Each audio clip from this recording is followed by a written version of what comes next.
Hello, c'est Snow pour un nouveau podcast. Alors aujourd'hui, on se retrouve pour parler de l'héliotrope et non du pandawa. Alors au programme de stuff, un stuff assez original avec les nouveaux trophées et dans un deuxième temps, un stuff beaucoup plus classique. Donc nous allons partir sur le premier qui concerne le stuff air. Alors nous partons sur une base de deux items Panoi Blue avec l'amulette et le chapeau. Nous ajoutons une cape Camastérix, une ceinture barbe étoile, un anneau Alistair, une alliance Glorson, une pelle de la Courson pour ses grosses résistances, et enfin des bottes cycloïdes. Alors au niveau de ce stuff, le gros problème là c'est juste les bottes cycloïdes. Elles m'enlèvent 21 de dommages de poussée, tandis que les items Panoi Blue me donnent des 2 poux. Cependant, je suis obligé de mettre des bottes cycloïdes, nous le verrons par la suite, pour avoir une base de résistance air, sinon la résistance air est beaucoup trop faible. Comme j'ai dit précédemment, les deux items de Panoi Blue, c'est principalement pour la ligne de dommages de poussée, mais également pour les grosses résistances, et aussi la ligne de retrait PM qui permet d'enlever des PM sur les railleries quand un ennemi est en état portail. Au niveau des Dofus et des trophées, donc un ocre, un turquoise, un remueur, un nomade, le nomade qui est obligé puisque nous n'avons pas l'amulette Bolwatnos ici, mais ce n'est pas grave puisqu'il nous ajoute 50 de puissance, un trophée cascadeur majeur, et enfin le trophée miraculé majeur pour la Vita, histoire de la monter. Ici le miraculé n'est pas obligé, mais nous pouvons mettre des trophées résistance ou autres si besoin. On peut toujours modifier légèrement le stuff, si on veut jouer en ceinture de classe pour libérer les railleries sans ligne de vue ainsi que les brimades sans lancer en ligne, nous pouvons la mettre. Et nous pouvons légèrement modifier, si vous préférez des bottes reines des voleurs aux bottes cycloïdes pour ne pas perdre les 2 poux, vous pouvez aussi. Concernant les parchemins, je suis staté à peu près pareil que le panda, 300 d'éléments de base et 395 en vitalité, contrairement aux 345 sur le panda, car l'héliotrope possède des meilleurs paliers. Les caractéristiques de base donc, la fuite et le tacle, ils sont assez élevés puisque nous sommes en R. Il ne faut pas oublier les esquives PA à 70, énorme esquive PA quand même, 46 esquives PM beaucoup plus faible, 61 de retrait PM sans les trophées.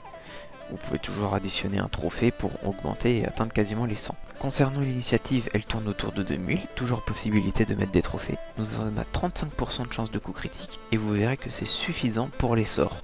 La pelle, on ne l'utilise que très peu avec ce stuff, c'est vraiment principalement les sorts. Nous avons un ajout de 100 de puissance, 108 de dommages air et enfin les résistances. On peut donc voir que nous possédons de grosses résistances, 22% au minimum et 36 au maximum sur un stuff full air, il ne faut pas l'oublier. On peut donc se permettre de tacler, de tanker et de bourriner grâce à la raillerie. Nous allons donc passer au niveau des dommages de l'arme au corps à corps. On peut voir que nous sommes seulement qu'à 40%. Cependant, les dommages évoluent entre 1050 et 1189, si vous avez la chance de lâcher un coup critique entre 1124 et 1364. Donc de énormes dommages. Pour 6 PA, il ne faut pas l'oublier. C'est pourquoi les sorts sont beaucoup plus rentables au niveau de l'héliotrope. Nous allons commencer par l'affront.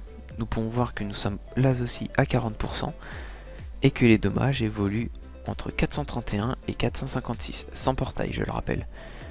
La brimade tape entre 394 et 419 pour 3 PA. Et enfin la raillerie avec un taux de 50%.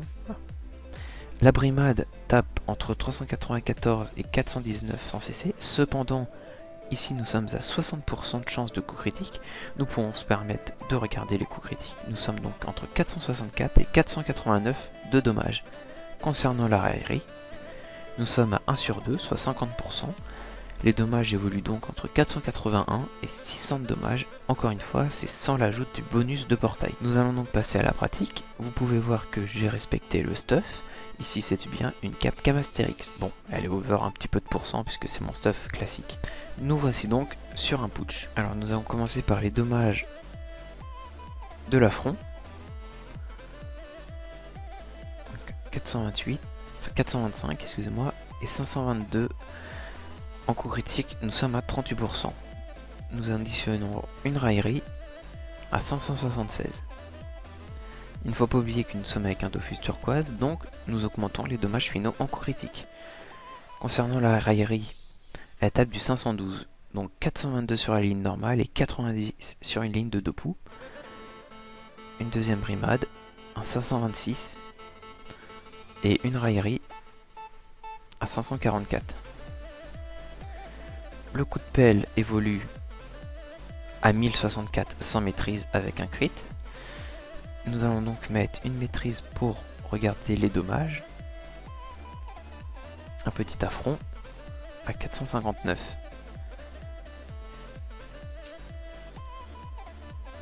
La maîtrise et le coup de pelle à 1103, suivi d'un petit affront à 463. Donc vous pouvez voir que sans les portails, ça tape déjà très fort, hein. Alors avec des portails, qu'est-ce que ça va donner? On va faire un petit mouvement très simple, hein. On va pas chercher compliqué. Et nous allons faire double raillerie à 770. Vous voyez qu'il n'y a que 2 portails et déjà les dommages sont énormes. 814. Si on continue de remonter légèrement,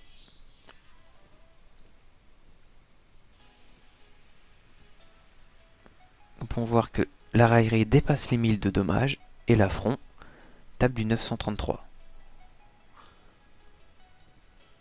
Nous allons donc finir le putsch. Et voilà, on a donc réussi à additionner de grosses résistances avec du gros démage et du tacle. Enfin, on peut avoir un mode air qui permet de tanker et de bourriner. Effectivement, le stuff n'est pas gratuit à cause des 2 items vortex et de l'appel de la course sombre. Cependant, il n'est pas si excessif que ça. Il n'y a pas de nébuleux ou autre à côté, ni de vulbis. Nous allons donc passer au deuxième stuff qui est beaucoup plus classique et qui constitue une reine des voleurs. Donc nous ne sommes pas avec les nouveaux trophées, c'est une simple panoplie reine des voleurs avec double item Glorson, un voile d'encre et une amulette Polwatnos associée au dague de Srambad. Alors pourquoi j'ai voulu montrer ce stuff, c'est qu'il fait le travail, notamment pour les 1v1 au niveau de l'héliotrope. Nous avons des dommages, des résistances et beaucoup de vitalité. Alors au niveau des Dofus et des trophées, il y a un ocre, un pourpre, un émeraude et un DDG. Le DDG, je ne l'utilise jamais sauf pour les dagues Srambad, puisque il y a triple ligne de dommages. Donc nous rajoutons 62 dommages par coup, soit 120 dommages rien qu'avec un DDG, ce qui est énorme. À côté, nous mettons un robuste majeur pour les 80 de puissance et un puissant majeur pour les 40 de puissance. Nous obtenons donc un stuff avec 4045 de vitalité en 11-6, juste que j'ai oublié de rajouter les exo-PA et les exo-PM, sinon nous sommes bien en 11-6. Au niveau de l'initiative, elle tourne à 2260, on peut toujours enlever un trophée 40 puissance pour mettre 800 d'initiative pour le 1v1. Nous pouvons enlever le cram et mettre un chrome, ne l'oublions pas. 680 de force et 610 de chance. Associé à quoi nous avons 320 de puissance, nous tournons quasiment presque aux 1000 de force et de chance. Et les dommages sont à 122, ce qui permet d'avoir de gros dommages au niveau des dagues. Concernant les caractéristiques, nous avons 34 de fuite et 44 de tacle, 44 d'esquive PA et 44 d'esquive PM. C'est légèrement faible, mais on peut toujours mettre les trophées pour booster cela. Concernant les résistances, entre 12 et 36% terre, ce qui permet de bien assurer au niveau du 1v1, sachant que généralement en 1v1 nous utilisons les chromes qui permettent facilement de monter à plus de 45%. Concernant les dommages des dagues Srambad avec une maîtrise, ils évoluent entre 1366 et 1588 avec un régène entre 378 et 420, un très gros régène pour des dagues. Concernant les sorts de frappe, nous avons la commotion avec 30% puisque nous ne sommes pas sur un stuff coup critique. Nous avons donc entre 342 et 364 de dommages. Le camouflé qui tape entre 430 et 474. Et enfin la thérapie qui tape entre 210 et 232 pour 2 PA, à 7 de PO de base. Revenons sur le stuff. Nous pouvons voir que nous avons une portée additionnelle de 4 de PO. Concernant les sorts hauts, nous avons l'affliction qui tape entre 276 et 297. Le point fulgurant qui permet de faire des dommages entre 358 et 389. Et enfin l'audace entre 431 et 461. Et j'ai oublié de vous montrer comment l'héliotrope était staté. 200 chance et 200 de force avec toujours 395 de vitalité. Vous pouvez toujours augmenter le rox et diminuer la vitalité, cependant j'aime avoir une grosse base de vitalité. Après la théorie, nous allons passer à la pratique en testant cela sur un putsch. Encore une fois, j'ai respecté le stuff, identique. Ici, c'est bien une coiffe reine des voleurs, avec un petit over de 60 d'initiative, puisqu'il restait un tout petit peu de pluie. Nous allons donc attendre un putsch et l'effectuer. Et voilà, le putsch est lancé. Donc pareil que tout à l'heure, nous allons taper sans les portails et juste après avec des portails. Voilà, j'ai juste remonté les sorts puisque j'avais oublié de monter les sorts terre. Nous allons donc tester d'abord le coup de dague avec une petite maîtrise. Donc avec un double coup. 739 et 725. Donc de gros dommages. Et nous allons commencer par les sorts terre. 212 à la thérapie. On peut voir qu'on a une très grande PO avec la thérapie. Pareil que l'affliction. Un PO de plus avec la thérapie cependant. Donc la thérapie tape du 212 à peu près. Le camouflé tape dans les 462 et 450. On va dire une moyenne de 450. Et enfin la commotion qui nous permet de placer en face des portails beaucoup plus facilement du 343 et du 390, donc du 400 à peu près. Concernant les sorts hauts, nous avons l'audace qui fait du 428 de dommages. Encore une petite audace. 428. Donc les dommages sont assez fixes. Le point fulgurant qui tape du 438 en coup critique et du 398 en coup normal. Suivi de l'affliction à 266 et 286. Et un petit coup de dague sans la maîtrise qui tape du 600. Donc même sans maîtrise, on tape bien. Nous allons placer quelques petits portails. On va faire un combo simple. On va le soigner un petit peu le putsch avec la cicatrisation qui est ici. Et donc un point fulgurant à 569 et une affliction à 380. Si on éloigne encore un petit peu les portails, là on fait un petit chemin tout simple. Le camouflé à 800, l'audace, faut pas oublier qu'il tape sans ligne de vue à 864. Donc les dommages se ressemblent beaucoup, ça permet de vraiment varier si on souhaite taper terre ou eau en fonction des résistances de l'ennemi. Faut pas oublier que point fulgurant permet de repousser, de faire des dopous dans l'état portail et camoufler de debuff. Donc beaucoup de combos à effectuer si la cible est en état portail. Les thérapies à 472 et une petite thérapie à 430. Si on resoigne un petit peu le putsch,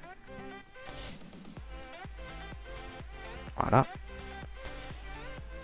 On va effectuer encore une petite audace. Et on va tester quand même la commotion. Hop.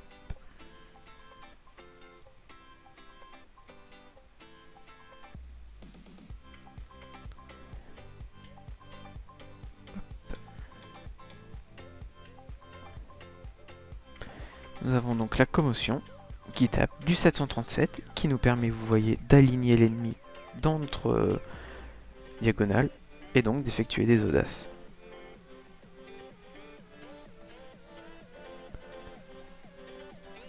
Encore une petite pour finir. Et voilà. Nous avons donc vu un stuff en reine des voleurs beaucoup plus classique, mais tout aussi efficace, notamment pour le 1v1. Cependant, le mode R est très efficace grâce aux résistances aussi pour le 1v1. Tout dépend de vous et de ce que vous voulez faire avec ce stuff. On se retrouve donc très prochainement pour une vidéo pour tester sûrement deux modes hauts au niveau de l'héliotrope, un avec les nouveaux trophées et un avec les anciens trophées pour voir un petit peu les différences. N'oubliez pas de vous abonner, de liker et tout. Bisous bisous.